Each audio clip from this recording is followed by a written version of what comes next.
हाय दोस्त, अभी हम बात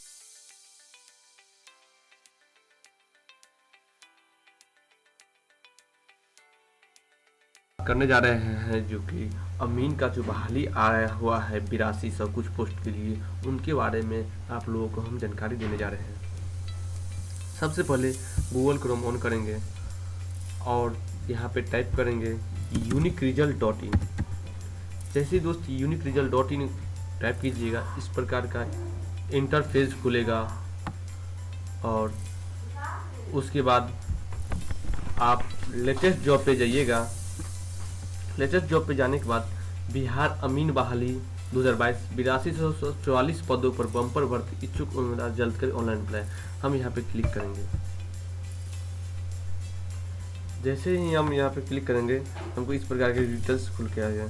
तो यहाँ पर जो दे रखा है, नमस्कार दोस्तों, बिहार में भूमि सुधार एवं राजस्व विभाग की तरफ से बहुत ही अच्छी भर्ती निकाली गई है। यह भर्ती भूमि सुधार अमीन के पदों पर निकाली गई है। इन पदों के लिए संविदा पर बिना किसी परीक्षा के ही सीधी भर्ती के लिए अधिसूचना जारी कर ऑनलाइन आवेदन आमंत्रित किया गया है। इन ये जो अमीन का जो वैकेंसी आया हुआ है, ये संविदा पर ले जा रहे हैं, संविदा पर इनको बहाली किए जा रहे हैं और इनका जो अधिसूचना जारी करके ऑनलाइन आवेदन आमंत्रित किया गया है। अगर आप भी बिहार में भूमि संरक्षण में अमीन पोस्ट के लिए काम करना चाहते हैं तो आपके लिए अच्छी खबर हो सकती है। आपके लिए अच्छी खबर हो सकती है। आप इसमें फॉर्म अप्लाई करके आप बिहार में ही जॉब ले सकते हैं। अगर बिहार में आप वर्क करने का आपका इच्छा है, अगर अदर स्टेट का भी लोग है तो वो भी बिहार में फॉर्म डाल सकते हैं। अगर वो भी डिप्लोमा इन सिविल इंजीनियरिंग कर रखे हैं, अगर योग्यता जितना क्वालिफिकेशन है उसका अगर पूरा कर सकते हैं तो अदर स्टेट वाले भी इस वैकेंसी में फॉर्म डाल सकते हैं। और इसका जो आवेदन करने का जो स्टार्टिंग डेट है वो 21 अक्टूबर से लेके 16 नवंबर के बीच में भरा जाएगा।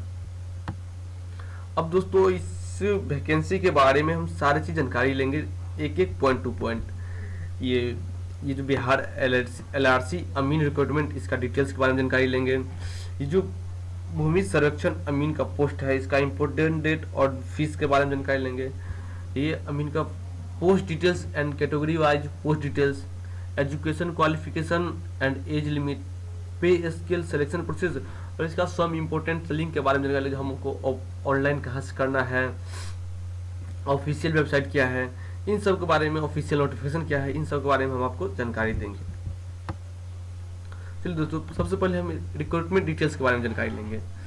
तो ये जो वैकेंसी है इसको संविदा पर बहाली किया जा रहा है और इसका जो फॉर्म का जो आवेदन लेना है गवर्नमेंट को, ये ऑनलाइन माध्यम से लिया जाएगा। इसमें कुल 8244 है पोस्ट है और इसका जो आवेदन है वो 21 अक्टूबर से 16 नवंबर 2022 तक आवेदन दिया जाएगा। और विशेष संरक्षण अमीन के चयन के पश्चात अगर आपको इसमें चयन हो जाता है, अगर आपको जो लैपटॉप के 1 ईयर के लिए लैपटॉप और इंटरनेट का जो मेंटेन होगा, उनके लिए आपको 4000 रुपया दिया जाएगा। जो आपको सैलरी देते हैं उसके ऊपर 1 वर्ष में आपको 4000 रुपया दीजिएगा। उसके पश्चात आगे का आपका 4000 रुपया जो लैपटॉप का मेंटेनेंस चार्ज वो नहीं दीजिएगा। ओनली आपको जो इंटरनेट जो वे होगा उसका वहन करने के लिए प्रति माह गवर्नमेंट की ओर से 400 रुपया प्रतिपूर्ति नियोजन अवधि तक दी जाएगी। यानी जब तक आप जॉब में रहिएगा तब तक आपको 400 रुपया प्रति माह आपको दिया जाएगा। अब बात करते हैं रिक्रूटमेंट इम्पोर्टेंट डेट और फी के बारे में। इसका जो इम्पोर्टेंट डेट है दोस्तों, ऑनलाइन अप्लाई का 21/10/2022 से स्टार्टिंग है और लास्ट डेट फॉर अप्लाई है वो 16 नवंबर 2022।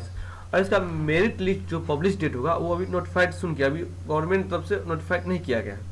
और इसमें जो एप्लीकेशन फी है वो नील है, यानी कुछ नहीं लिया गया है। अब दोस्त बात करते हैं post details and category wise post details के बारे में। तो ये जो विशेष सर्वेक्षण अमीन का जो पोस्ट है वो टोटल पोस्ट 8244 पोस्ट है, टोटल 8244 पोस्ट है। और हम अब कैटेगरी वाइज पोस्ट डिटेल्स के बारे में आप लोग बता देना चाहते हैं। जो जनरल का 3525 पोस्ट है, BC का 917 पोस्ट है, EBC का 1422 पोस्ट है, SC का 1301 पोस्ट है, ST का 75 पोस्ट है और BC फीमेल का 282 और EWS का 722 पोस्ट है। और हम इसका क्वालिफिकेशन के बारे में बात कर लेते हैं। ये जो विशेष सर्वेक्षण अमीन का जो पोस्ट है, इसका जो एजुकेशन क्वालिफिकेशन है, इसमें आपको डिप्लोमा इन सिविल इंजीनियर किए होंगे वही लोग अप्लाई कर सकते हैं, या उससे फर्दर जो डिप्लोमा इन सिविल इंजीनियर कर होंगे उसी के लिए आवेदन कर सकते हैं। और अब बात कर लेते हैं एज लिमिट का। जो मिनिमम एज लिमिट है वो 18 ईयर्स है। अगर कोई जनरल मेल है उनके लिए मैक्सिमम एज जो है 37 ईयर्स है, और जो फीमेल जनरल कैंडिडेट है उनके लिए 40 ईयर्स दे रखे हैं। और अगर बीसी ईबीसी का है, मेल और फीमेल है, उसका मैक्सिमम एज 40 ईयर्स है, और जो एससी एसटी है उसका मेल और फीमेल के लिए 42 ईयर्स है। अब बात कर लेते हैं रिक्रूटमेंट, पे स्केल और एंड सिलेक्शन प्रोसेस। इसका जो मंथली है वो 31,000 प्रति माह है। मानदेय जो है 24,202.50 ईपीएफ एंड ईएस है। सरकार का अंशदान 2797.50 मोबाइल, लैपटॉप व इंटरनेट वे का प्रतिपूर्ति पर 4,000 प्रति माह 1 वर्ष तक, यानी जो 1 माह तक जो कि है 4,000 रुपया लैपटॉप के वाहन मेंटेनेंस के लिए प्रति माह दिया जाएगा 1 वर्ष तक, एक साल तक। उसके बाद आपको 400 दे। विशेष सर्वेक्षण अमीन के चयन के पश्चात स्वयं का लैपटॉप, मोबाइल एवं इंटरनेट होना अनिवार्य है।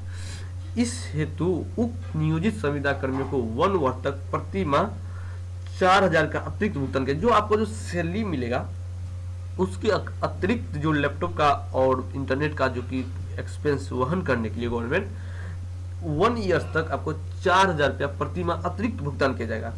उसके पश्चात जो 1 ईयर्स के बाद आपको ओनली इंटरनेट पर जो एक्सपेंस आएगा उसके लिए 400 रुपये प्रति माह तक की प्रतिपूर्ति नियोजन अवधि तक दी जाएगी। और बात कर लेते हैं सिलेक्शन प्रोसेस का। देखिए, मैट्रिक एवं डिप्लोमा के प्राप्त अंकों के प्रतिशत के आधार पर किया जाएगा। मैट्रिक के लिए अधिकतम 10 अंक का वेटेज एवं डिप्लोमा में अधिकतम 90 अंक का वेटेज के आधार पर मेधा सूची का निर्माण कर चयन की जाएगी। देखिए दोस्तों, जो मैट्रिक के लिए अधिकतम 10 अंक का वेटेज दिया जाएगा और डिप्लोमा में अधिकतम 90 अंक का वेटेज के आधार पर मेधा सूची का निर्माण की जाएगी। अब इसको हम उदाहरण से आपको समझा दे रहे हैं। अगर आपको मैट्रिक में 70% है अगर और डिप्लोमा में 80% तक है, तो इस स्थिति में मैट्रिक में जो वेटेज होगा वो 70 × 10 डिवाइड 100, इसका जो होगा वो 7 अंक आपको निकलेगा।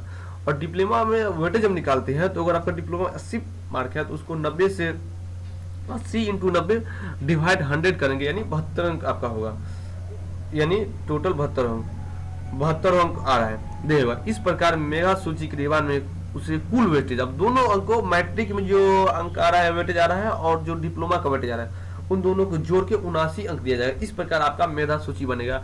और देख लीजिए तो बिहार में जो है कि आपको जनरल का जो मैक्सिमम मेधा सूची है वो 65 से 70 के बीच में रहेगा दोस्तों, और जो जितना कैटेगरी है वो सब 2-3 मार्क कम करके उसी अनुकूल बनाया जाएगा। इसलिए थोड़ा जनरल का फाइट है, क्योंकि जनरल में अदर स्टेट का भी कैंडिडेट आके फॉर्म फिलअप करेंगे, इसीलिए यहाँ पर थोड़ा ज़्यादा वो मेरिट बनने के चांस है। और जो भी ईबीसी है, बीसी है, एससी एसटी है, उन लोगों के लिए बहुत कम ही मेरिट रहने के चांस है। और एक चीज़, जब आप अप्लाई कीजिएगा तो एक बार आधिकारिक जो लेटर जारी किया गया, अधिसूचना जारी किया, उसको एक बार कंप्लीटली देख लीजिएगा। वैसे भी मैं भी आपको एक बार शॉर्ट सारे डिटेल्स आधिकारिक जो नोटिफिकेशन है उसके बारे में हम दिखला सकते हैं, और आपको सब इंपोर्टेंस लिख जाते हैं।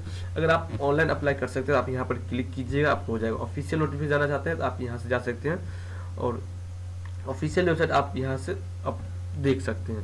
अगर आप हमारे साथ जुड़े रहना चाहते हैं तो हमारे टेलीग्राम पेज या फेसबुक पेज या ट्विटर पे फॉलो और ज्वाइन कर सकते हैं दोस्तों। अब हम आप लोग को ऑफिशियल नोटिफिकेशन दिखलाते हैं। जैसे यहाँ पे क्लिक कीजिएगा, आपको यहाँ पर आ जाएगा बिहार सरकार राजस्व एवं भूमि सुधार विभाग, यानी जो विभाग है राजस्व एवं भूमि सुधार विभाग के लिए भू अभिलेख एवं परिमाप निदेशालय का जो विज्ञापन संख्या है उस संविदा नियोजन 07/2020 विशेष सर्वेक्षण अमीन के पद पर मानदेय आधारित संविदा के आधार पर नियोजन है। ये जो है जो भूमि विशेष, ये सब चर्चा आप लोग पहले करते थे, तो वो आपको हमको शॉर्ट डिटेल्स थोड़ा हम आपको ऑफिशियल नोटिफिकेशन पर भी दिखा दिया जाता है। इस प्रकार आप ये सब देख ही लिए थे, जो सारे चीज रिक्तियाँ हैं, जो पदनाम है, विशेष सर्वेक्षण अमीन सिविल इंजीनियरिंग में डिप्लोमा होना चाहिए, सैलरी के बारे में आपको बात कर चुके हैं दोस्तों। इस प्रकार जो न्यूनतम उम्र है, जो नियोजन अवधि है, जो कि इस प्रकार आपको नियोजन किया जाएगा। मानदेय आधारित संविदा के आधार पर नियोजन की अवधि नियोजन की तिथि से 31 मार्च 2024 तक लिए होंगे। यानी जो अभी बहाली आप लोग करेंगे वो 31 मार्च 2024 तक। लेकिन ये बात संपूर्ण आप अच्छे तरह से जान लीजिए, बिहार में अगर कोई भी वैकेंसी आती है, संविदा पर आती है, उसको कंटिन्यूस रखा जाता है, हटाया नहीं जाता है, क्योंकि वर्क हमेशा रहता ही है। इसलिए वैसे भी बिहार में तो और भूमि के लिए बहुत कुछ ज़्यादा एरर है, इसीलिए वो आप कंटिन्यूस ही रहिएगा। और सारी डिटेल्स के बारे में बात कर ही चुके हैं। चलिए दोस्तों, कैसा रहा जानकारी आप लोग कमेंट करके बतलाइएगा, और नेक्स्ट कोई भी इन्फॉर्मेशन आप लोग को जरूर शेयर करेंगे। तब तक के लिए जय हिंद दोस्तों।